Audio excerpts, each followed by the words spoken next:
Roman Levkin first heard the knocking while he was sitting on the toilet in his apartment. First came 3 short taps. Knock, knock, knock. Then 3 drawn-out ones. Knock, knock, knock. In his solitary mornings, Roman liked to let his mind wander. Today, his thoughts drifted through the thickets of multiverses. Katya. His current flame had told him about them.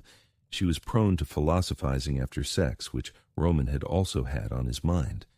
He scratched behind his ear, trying to catch the slippery thought like a cat after a flea. Knock, knock, knock. Knock, knock, knock. The sounds came from below. Annoyed, Roman thumped his heel on the floor. For a minute, everything went quiet. One more try at getting back to universes, Katya's lovemaking, and the menu for tonight's banquet. The sounds resumed. Roman poured all his irritation into his morning bowel movement and left his little sanctuary. His shirt and trousers fit, only the belt fought back, more stubbornly than yesterday. Roman didn't wear suspenders. They reminded him of patched strap-on pants, the stamp of an unlucky childhood. He walked into the bedroom toward the big mirror to pick a tie. His wife Elena was there too, seen from the back. She looked a lot like Katya. Maybe that's why Roman automatically kissed her behind the ear. She tried to pull him closer by the tie. "Lenochka, you know I'm in a hurry," Roman whined. He disliked cheating on his mistress. "At least don't ignore me during the banquet," Elena shot back. "Of course I won't." Lying to his wife was second nature by now. Time to trade in the wife, he thought. I wouldn't even get aroused if she brought home some mutt. He chose a different tie. The Armani suit sat perfectly. The diamond ring set a nice sparkle. Roman smoothed down the transplanted hair he'd paid for at a Berlin clinic. If only people knew what those badges of success had cost him. Dressed, he went downstairs and slid into the car. Alexei, his bodyguard and driver, took the usual route to the office. Roman reclined, savoring the day's coming triumph. The business was growing faster than his waistline, and no serious enemies loomed on the horizon, reason enough to be happy. He had Katya, too, a sexy college girl who loved working it on the ornately carved, long-suffering bed in the country house. No need to doubt Katya's love. She adored her Romchik, despite his antics. Just recently, after a cute little spat, the bad girl had spent a whole Sunday locked alone in his office while he went off to the sauna with friends. Katya accepted the punishment, and that very night they made love as if nothing had happened. The stream of consciousness was cut short by a knock that made him flinch. Knock, knock, knock, knock, knock, knock from below. "Lyosha, the engine's knocking," Roman said, uneasy. "You must have incredibly sharp hearing, Roman Alexandrovich." "Doesn't sound like the engine to me," Alexei said, puzzled. "Check the car anyway today." "Of course, Roman Alexandrovich." The car rolled up to the business center's skyscraper, the traitorous belt maid getting out a chore and pressed on the still barely noticeable belly. The office hummed with pleasant excitement. Walking down the corridor, Roman graciously absorbed the effusive greetings, the deferential glances, even the open flattery from subordinates. Success has an aura that pulls people in on some subconscious level. His company had landed a major government contract largely thanks to him, Roman Alexandrovich Levkin. A hunting trip with the right official, buying building materials from the mayor's wife's little company. And of course, Roman's luck had kept competitors from stealing the prize. Roman went to his office and dove into the day's routine. The grind swallowed another day, and only a corner of his mind caught the rustling of skeletons stored far back in memory's closets. In the afternoon, the formal part of the corporate event began. Roman studied the slides and listened to a report on the new project's prospects when the familiar sound came from under the table. Knock, knock, knock, knock, knock, knock. He looked around.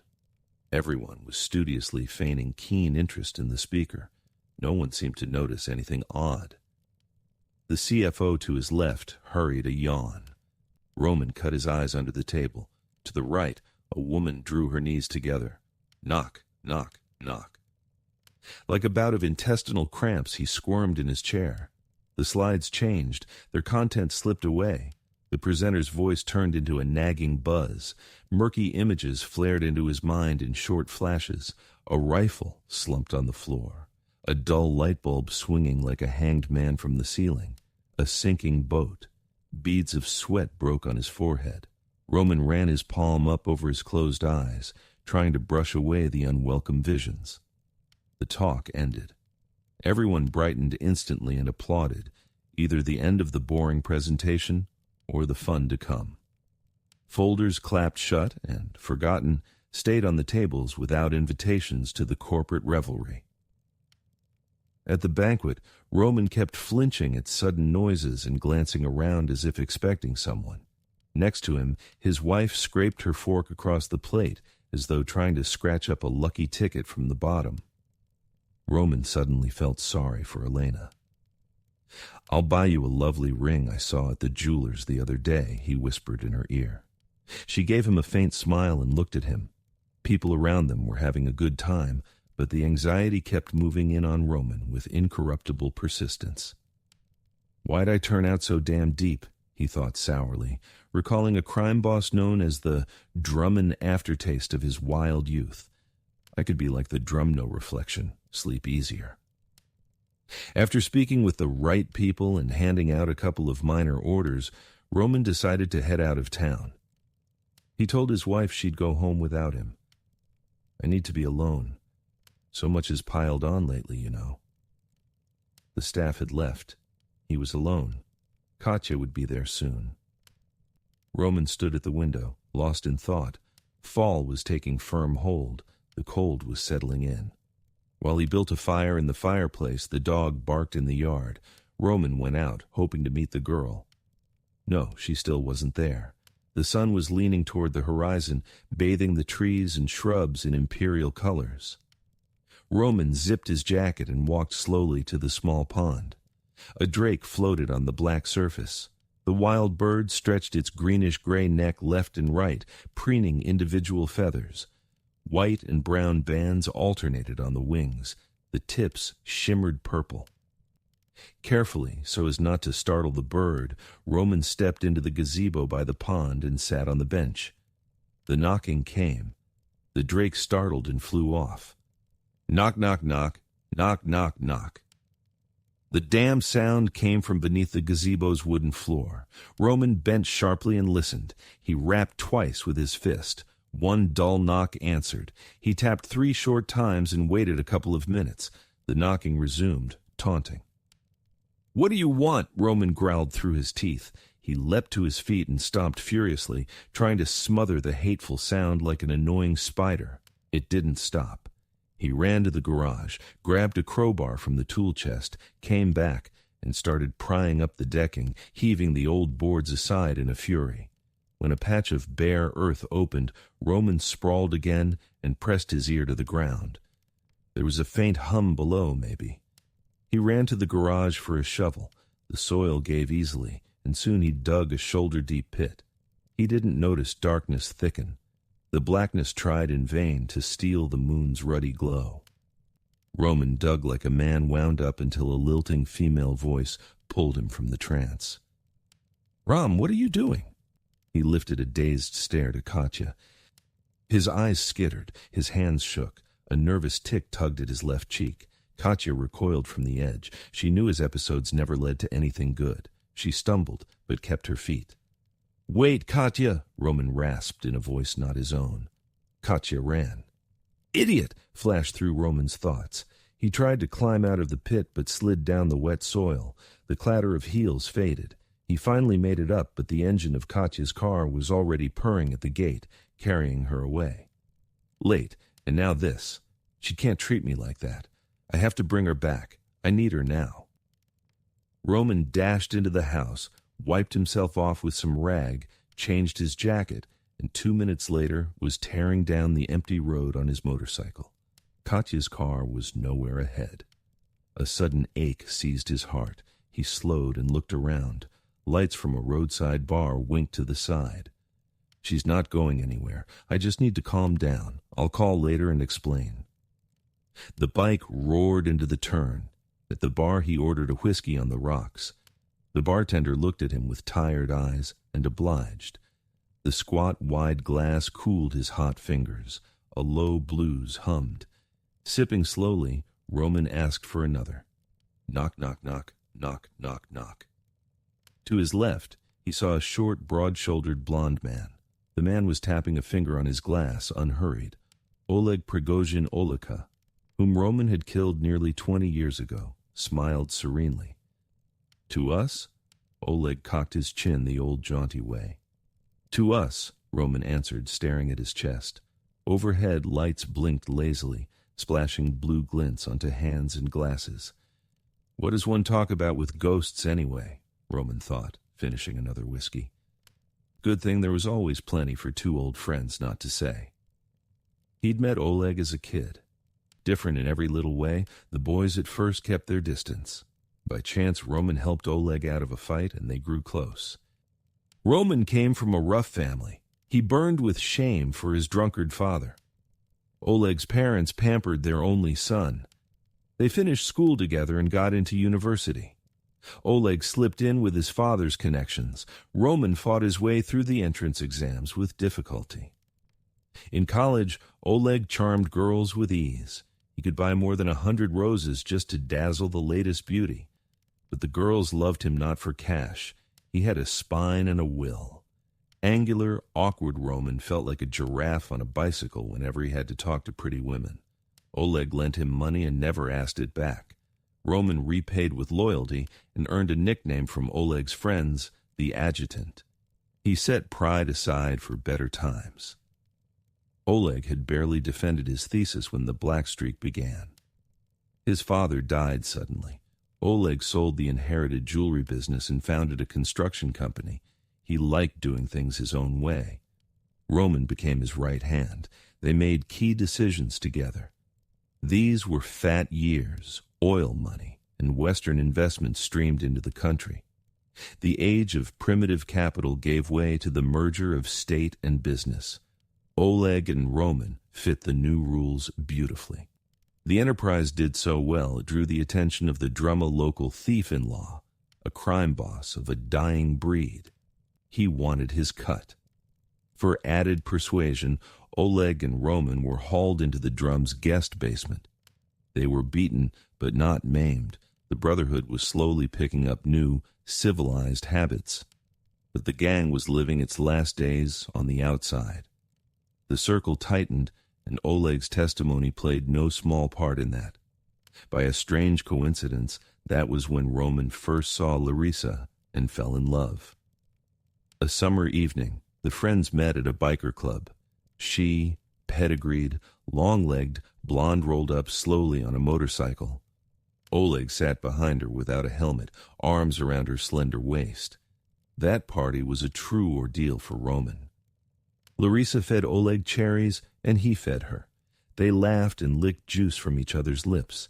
Then the sweet pair danced a wild blend of tango, rumba, and rock and roll. Larissa's dark eyes flashed. Now she conquered Oleg's space. Now she yielded, her body curving in his hands. He led masterfully. She surrendered, oblivious to the crowd. Roman clenched a bullhead key fob. The sharp horns bit into his palm, but he felt no pain. Never before had he wanted so desperately to be in Oleg's place. Almost the whole gang was locked up in pretrial detention.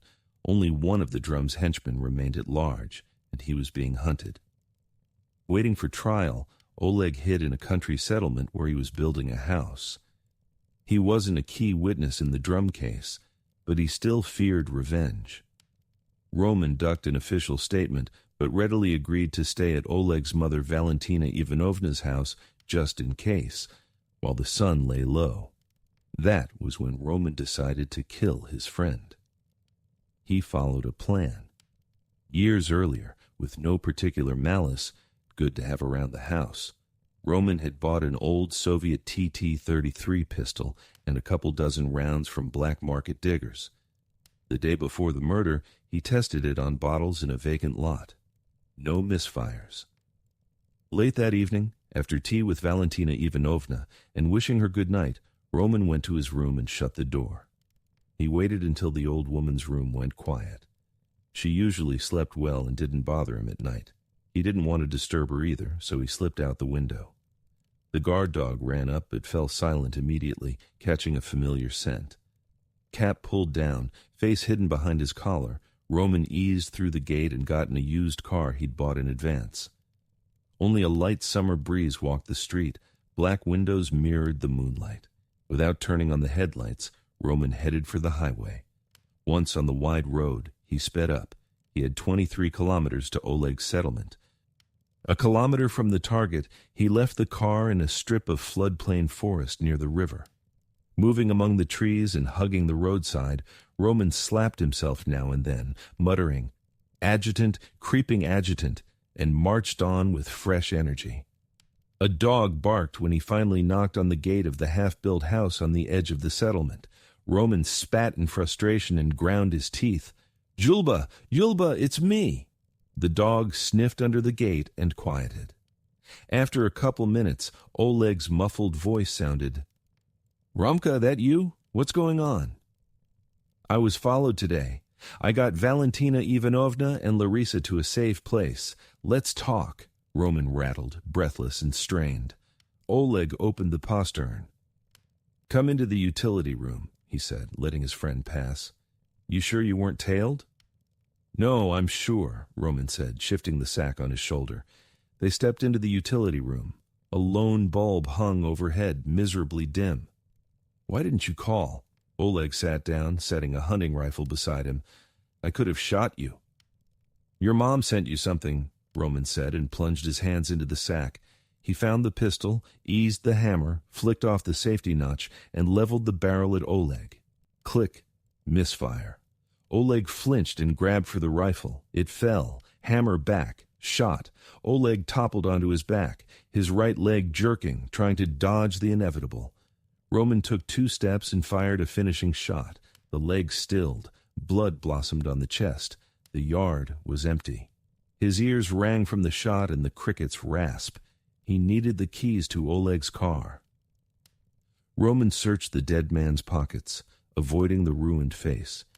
He checked the nightstand, found the keys in a bag. He adjusted his gloves and took out 2 more folded sacks and a rope. He rolled out the long sacks and packed the corpse. He grabbed a rag and carefully wiped the blood from the floor.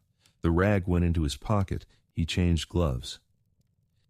To muddy the trail, he scattered old newspapers and scorched the spot where the blood refused to vanish. He swept up the ash and cast it behind the utility room. He picked up the casings. He dragged the body outside and loaded it into the trunk. He eased the car through the gate and drove it toward the fork north. After a couple of kilometers, he nudged the car into the woods and stopped. He hauled the body to a stand of reeds where he'd hidden an inflatable boat. A nightjar chattered, uneasy. Roman loaded the corpse and let the boat slip with the current. After maybe 600 meters, he tied a sack of stones to the body and rolled the terrible weight into the river. He crossed himself. He paddled a little way off, stripped to his briefs, and sank his clothes in another sack of stones. 2 minutes later, the magazine and pistol slid into the silty bottom. With a folding knife, he poked holes in the boat's sides. It began to sink. All that was left was to swim for shore. He shivered from the night breeze and the adrenaline as he slapped along the river's edge barefoot. Black trees and brush stood like mute witnesses along the banks. At last, Roman saw his car. A change of clothes lay on the back seat. He pulled onto the road and, outrunning his thoughts, sped back to Valentina Ivanovna's house. He rolled up to the gate slowly, careful not to make noise. The postern creaked softly. In his room, he exhaled and checked the time. 4:17. Roman went to the kitchen, deliberately clanged a metal mug, and thumped a cabinet door. 5 minutes later, Valentina Ivanovna came in and asked, "Something happened, Roma? I thought I heard a noise." "That was me. Sorry. Just wanted some water," he said. "I had a bad dream," the old woman murmured to herself. Roman apologized again and returned to his room. He spent the rest of the night replaying every move, searching for a mistake. Early morning, he drove home to swap the used car for his usual foreign make.